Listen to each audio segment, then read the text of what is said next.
प्रधानमंत्री नरेंद्र मोदी विश्व जल दिवस पर कल वर्षा जल संचय अभियान का वीडियो कॉन्फ्रेंसिंग के माध्यम से करेंगे शुभारंभ।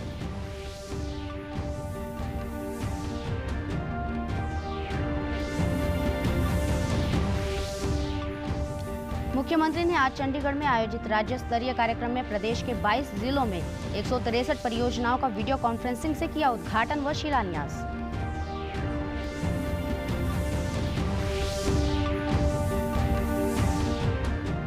उप मुख्यमंत्री दुष्यंत चौटाला ने कहा, रबी फसलों की खरीद 1 अप्रैल से, किसानों की फसल का एक एक दाना खरीदने के लिए सरकार प्रतिबद्ध।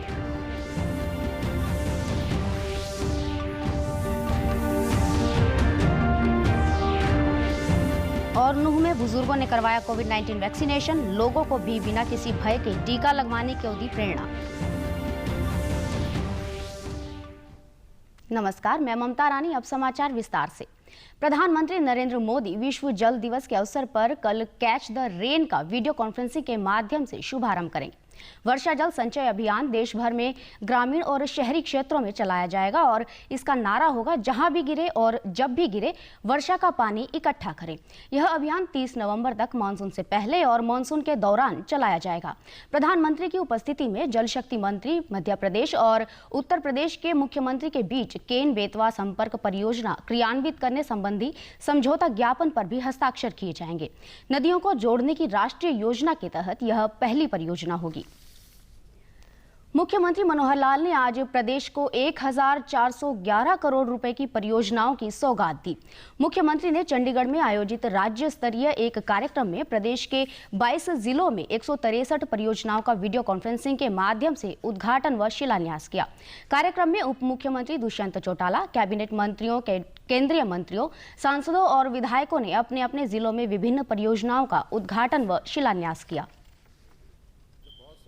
एक साथ शिलान्यास के और उद्घाटन के हो जाते हैं और कई बार फील्ड में उतना ज़्यादा हर जिले में जाना हो नहीं पाता है। खास करके जैसे पिछला साल कोविड का वर्ष था, तो हमने 2019 में भी मार्च में चुनाव से पहले कोई 4000 करोड़ रुपए के ऐसे प्रोजेक्ट से जिनका शिलान्यास और उद्घाटन इकट्ठे किया था। अक्टूबर 2020 में भी इसी प्रकार से लगभग 2100 करोड़ के या 2000 करोड़ के ऐसे प्रोजेक्ट्स थे। आज भी 163 प्रोजेक्ट ऐसे थे, वो 1411 करोड़ के इनका शिलान्यास उद्घाटन किया है। इस अवसर पर मुख्यमंत्री ने कहा कि प्रदेश सरकार हरियाणा एक हरियाणवी एक की राह पर चलते हुए प्रदेश का समग्र विकास कर रही है। उन्होंने कहा कि प्रदेश सरकार ने शिक्षा, स्वास्थ्य, सुरक्षा, स्वावलंबन और स्वाभिमान को हमेशा प्राथमिकता पर रखा है। तो ऐसे हर एक विभाग के ज़्यादा उसमें रोड्स के थे, कुछ हेल्थ के थे, मेडिकल कॉलेज रोहतक के थे, कुछ पीएचई पब्लिक हेल्थ के भी थे, इरिगेशन के थे। तो ऐसे जो बड़े डिपार्टमेंट हैं उनके प्रोजेक्ट ज़्यादा थे और जो छोटे डिपार्टमेंट के कोई प्रोजेक्ट इक्का दुक्का थे। बिल्डिंग्स भी थी, इसमें रोड्स भी थी, इसमें पावर के प्रोजेक्ट्स भी थे और इसमें काफ़ी शिलान्यास भी थे। तो ऐसा हमारा जो सम्यक विकास का एक काम है वो इसमें से प्रदर्शित होता है। मुख्यमंत्री मनोहर लाल ने आज वीडियो कॉन्फ्रेंसिंग के माध्यम से हिसार जिले में लगभग 88 करोड़ रुपए की 5 विकास परियोजनाओं को लोकार्पण किया। इस अवसर पर डिप्टी स्पीकर रणबीर गंगवा और श्रम रोजगार राज्य मंत्री अनूप धानक ने कहा कि कोरोना काल की विपरीत परिस्थितियों में भी सरकार ने विकास कार्यों की गति को रुकने नहीं दिया है। सरकार द्वारा यह सुनिश्चित किया गया है कि इन विकास कार्यों और जन कल्याणकारी योजनाओं का लाभ समाज के अंतिम पायदान पर खड़े प्रत्येक व्यक्ति तक पहुंचे। कार्यक्रम के दौरान प्रदेश के विकास से जुड़ी लघु फिल्म भी प्रदर्शित की गई। मुख्यमंत्री मनोहर लाल ने आज झज्जर जिले को भी लगभग 334 करोड़ रुपए की विकास योजनाओं की सौगात दी। मुख्यमंत्री ने वीडियो कॉन्फ्रेंसिंग से योजनाओं का शुभारंभ किया। उपायुक्त जितेंद्र कुमार ने बताया कि मुख्यमंत्री ने 25 करोड़ रुपए की लागत से रेवाड़ी, झज्जर, रोहतक रेलवे लाइन पर नवनिर्मित रेलवे ओवरब्रिज का उद्घाटन किया। इसके अलावा बहादुरगढ़ में लगभग 4 करोड़ रुपए की लागत से नवनिर्मित सामुदायिक भवन का उद्घाटन किया गया। मुख्यमंत्री जी ने झज्जर जिले की 3 परियोजनाओं पर, जिनमें से 2 का उद्घाटन किया है और 1 का शिलान्यास किया है। इनका उद्घाटन किया है, उसमें झज्जर कोसली स्टेट हाईवे के ऊपर हमारा आरओबी है और बहादुरगढ़ के किला मोहल्ला के अंदर एक कम्युनिटी सेंटर है। कम्युनिटी सेंटर की लागत 3.83 करोड़ है और आरओबी की लागत जो है वो करीबन 25 करोड़ है। इसके अलावा एक बहुत बड़ी परियोजना का शिलान्यास किया गया है, जिसमें इरिगेशन डिपार्टमेंट जेएलएन के ऊपर 104 किलोमीटर की टोटल लेंथ के अंदर करीबन 5 इंच मोटी ब्रिक लाइनिंग जो पहले थी उसकी जगह पे कंक्रीट लाइनिंग करेंगे, जिसकी मुख्यमंत्री मनोहर लाल ने आज पानीपत जिले में लगभग 60 करोड़ की लागत वाली 7 परियोजनाओं का वीडियो कॉन्फ्रेंसिंग के माध्यम से शिलान्यास और उद्घाटन किया। इस अवसर पर पानीपत ग्रामीण के विधायक महिपाल ढांडा और पानीपत शहरी विधायक प्रमोद विज ने कहा कि इन परियोजनाओं से विकास को नई गति मिलेगी और आमजन की समस्याओं का हल होगा। उन्होंने कहा कि मुख्यमंत्री विकास की दृष्टि से सबको साथ लेकर विकास कार्य करवा रहे हैं। आने वाले समय में भी पानीपत में और बड़ी परियोजनाओं के उद्घाटन व शिलान्यास होंगे। उप मुख्यमंत्री दुष्यंत चौटाला ने बताया कि 1 अप्रैल से रबी सीजन की फसलों की खरीद शुरू कर दी जाएगी। उन्होंने कहा कि सरकार किसानों की फसलों का एक एक दाना खरीदने के लिए प्रतिबद्ध है। पिछले वर्ष लगभग 7.5 लाख क्विंटल सरसों की खरीद न्यूनतम समर्थन मूल्य पर की गई थी और इस बार किसानों को इससे भी ज्यादा भाव मिल रहे हैं। हमारा तो प्रयास है कि कृषि क्षेत्र को मजबूत करें और 1 तारीख से जैसे प्रोक्योरमेंट शुरू होगी, आप देखना कि किसान को पहले से भी बेहतर तरीके से उसकी फसल का उठान होगा और बेहतर तरीके से उसकी पूरी पेमेंट होगी। उप मुख्यमंत्री ने आज फरीदाबाद में आयोजित कार्यक्रम में प्रदेशवासियों को होली की शुभकामनाएं देते हुए कहा कि प्रदेश में युवाओं को रोजगार देने के लिए सरकार प्रतिबद्ध है। सरकार अब कौशल युवा तैयार करेगी ताकि उद्योगों में कोई समस्या न आए। होली के इस पावन पर्व पर हमारी युवा टीम ने जो होली मिलन समारोह रखा, मैं तमाम प्रदेशवासियों को, देशवासियों को बुराई के ऊपर अच्छाई की जीत के इस पावन पर्व की बहुत बहुत शुभकामनाएं देता हूं और उम्मीद करता हूं कि ये पावन पर्व इसी तरीके से आप सबके परिवारों में खुशियां लाए और बुराई के ऊपर जीत इस धरा। डीडी न्यूज हरियाणा पर देश और प्रदेश से जुड़ी खबरों को विस्तार से जानने के लिए आप हमारे साथ फेसबुक, ट्विटर और यूट्यूब के माध्यम से भी जुड़ सकते हैं। हमसे जुड़ने के लिए आप हमारे सोशल मीडिया हैंडल को भी फॉलो कर सकते हैं। अब आप अपने मोबाइल फोन से QR कोड स्कैन कर हमारे यूट्यूब चैनल पर सीधे पहुंच सकते हैं। नूंह जिले के पुन्हाना क्षेत्र में स्वास्थ्य विभाग की टीम ने कोविड टीकाकरण शिविर लगाकर 60 वर्ष से अधिक के बुजुर्गों और 45 वर्ष से ऊपर आयु वर्ग के गंभीर बीमारियों से पीड़ित लोगों को वैक्सीन लगाई। वैक्सीन लगवाने के बाद लोगों ने बताया कि टीका लगवाने के बाद उन्हें स्वास्थ्य संबंधी कोई परेशानी नहीं हुई। कोरोना महामारी को खत्म करने के लिए लोगों को बिना किसी भय के टीका लगवाना चाहिए। बुजुर्ग अपने हैं, उन सबको ये लगवाना चाहिए। कोरोना को भगाना है। कोरोना महामारी को देश से भगाने का इससे ज़्यादा और अभियान नहीं हो सकता और इससे कोई परेशानी नहीं होती। ये तो जैसे बच्चों के टीका लगाने के बाद उनको पोलियो, खसरा, तपेदिक नहीं होता है, ऐसे ही कोरोना को आगे से ख़त्म करने के लिए जड़ से ये टीकाकरण लगाया जा रहा है और इसमें सहयोग दें, हमारी यही अपील है। और पूरे देश के नागरिक अब इसको लगवा रहे हैं। जिनके वैक्सीनेशन लगी उनको ये कभी कोरोना होगा नहीं। और देश में या विश्व में महामारी आती रहती हैं।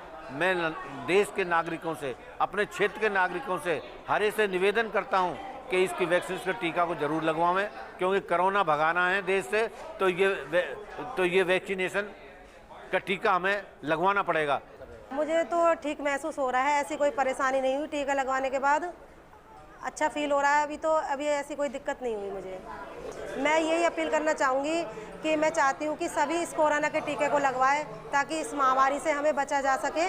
और सभी को ये सलाह देना चाहूँगी, सभी को जागरूक करना चाहूँगी कि सभी ये टीका लगवाएं, ज़रूर से ज़रूर लगवाएं अगर हमें इस बीमारी को दूर करना है तो। मैंने कोरोना महामारी से बचने के लिए, कोविड-19 से बचने के लिए टीका लगवा लिया है। आप भी अपने नज़दीकी स्वास्थ्य केंद्रों में जाकर, सरकारी अस्पताल में जाकर ये टीका लगवा सकते हैं, क्योंकि अपनी बारी आने पर ये टीका लगना बहुत ज़रूरी है। मैंने कोरोना का टीका 1 महीना पहले लगवाया है और 1 महीना बाद लगवाया है। दोनों खुराक मैंने लगवा लिए हैं। और सभी भाइयों से मेरी गुजारिश है जो नज़दीकी हॉस्पिटल हैं वहाँ जाके अपना कोरोना का टीका ज़रूर लगवाएं। इनसे कोई नुकसान नहीं है। कोरोना का टीका लगवाएंगे तो कोरोना है भगाएंगे। नरवाना के ग्रामीण क्षेत्रों में आज कोविड-19 टीकाकरण शिविर लगाकर पात्र बुजुर्गों को वैक्सीन लगाई गई। इस अवसर पर स्वास्थ्य कर्मी ने लोगों को बताया कि वैक्सीन की एक डोज लेने के बाद 28 दिन बाद दूसरी डोज अवश्य ले, ताकि इस महामारी को जड़ से खत्म किया जा सके। टीका लगवाने आए बुजुर्गों ने अन्य लोगों को भी टीका लगवाने का संदेश दिया। सरकार के द्वारा 45 से 60 वर्ष के जो व्यक्ति हैं और जो पुरानी बीमारियों से ग्रस्त है, जैसे शुगर और बीपी, उनके लिए टीकाकरण अभियान यहाँ नरवाना में शुरू किया हुआ है, जिसके तहत हम यहाँ वृद्धों को और मुफ्त में इंजेक्शन लगा रहे हैं और उन्हें इंजेक्शन लगाने के दौरान आ रही समस्याएं या जो भी परेशानियां उनसे हम अवगत करा रहे हैं। और दूसरी डोज 28 दिन बाद जरूर लें, ताकि वैक्सीनेशन का कोर्स पूरा हो सके और आप कोविड-19 से सेफ रह सके। इसका कोई किसी तरह साइड इफेक्ट नहीं है। इसके लगवाने से आदमी का जीवन बहुत बढ़िया लगे रहेगा, जिससे कोई बीमारी का खतरा नहीं होगा कोरोना से। मैं वैक्सीनेशन लगाने के लिए आया, 65 साल, कोई समस्या नहीं, ठीक ठाक है। भी लोगों को बताएंगे वैक्सीनेशन अच्छी चीज़ है, लगवाओ और वहाँ पर लगवा। वैक्सीन का टीका लो है, कोई दिक्कत नहीं है। मैं औरों को भी सलाह दूंगा कि जाओ टीका लगवाओ, सबके लिए फायदेमंद है। पैसा नहीं है जी, बड़ी सेवा है जी, कोई दिक्कत नहीं है जी। मेरा नाम विमला जी, ये वैक्सीन का टीका लगवाना है, कोई दिक्कत नहीं है जी। मेरे को 65 साल की उम्र है जी मेरी। कोविड-19 महामारी के खिलाफ देश एकजुट होकर लड़ रहा है। आप भी हमारे साथ सुरक्षा और बचाव के 3 आसान एहतियाती उपायों का संकल्प लें। मास्क हमेशा सही ढंग से पहनें, 2 गज की दूरी बनाए रखें और हाथ बार-बार धोएं। सोनीपत के उपायुक्त श्यामलाल पूनिया ने आज जिले के भट गांव में ऑक्सीजन बाग का शुभारंभ करते हुए कहा कि एकजुट प्रयासों से ही पर्यावरण संरक्षण को बढ़ावा मिलेगा और प्रदूषण पर लगाम लगेगा। ऑक्सीजन बाग में 100 से अधिक प्रजातियों के फलदार व छायादार और औषधीय पौधे लगाए गए हैं। उपायुक्त ने कहा कि पंचायती भूमि पर कब्जे की बजाय ग्रामीणों को पौधारोपण को बढ़ावा देना चाहिए। उन्होंने कहा कि समाज में कई प्रकार की विसंगतियां हैं और जिन्हें दूर करने के लिए युवाओं को प्रमुख भूमिका निभानी होगी। उन्होंने बेटी बचाओ बेटी पढ़ाओ अभियान को सफल बनाने के लिए आमजन से सहयोग की अपील की। अंत में इस बुलेटिन के मुख्य समाचार एक बार फिर।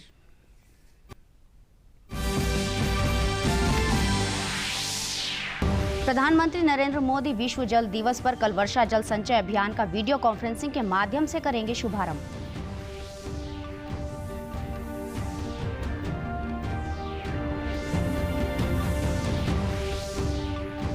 मुख्यमंत्री ने आज चंडीगढ़ में आयोजित राज्य स्तरीय कार्यक्रम में प्रदेश के 22 जिलों में 163 परियोजनाओं का वीडियो कॉन्फ्रेंसिंग से किया उद्घाटन व शिलान्यास।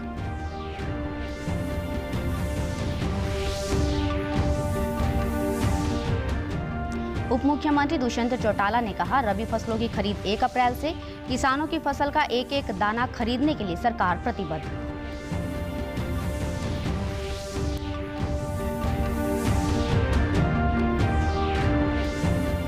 और नूह में बुजुर्गों ने करवाया कोविड-19 वैक्सीनेशन, लोगों को भी बिना किसी भय के टीका लगवाने की दी प्रेरणा।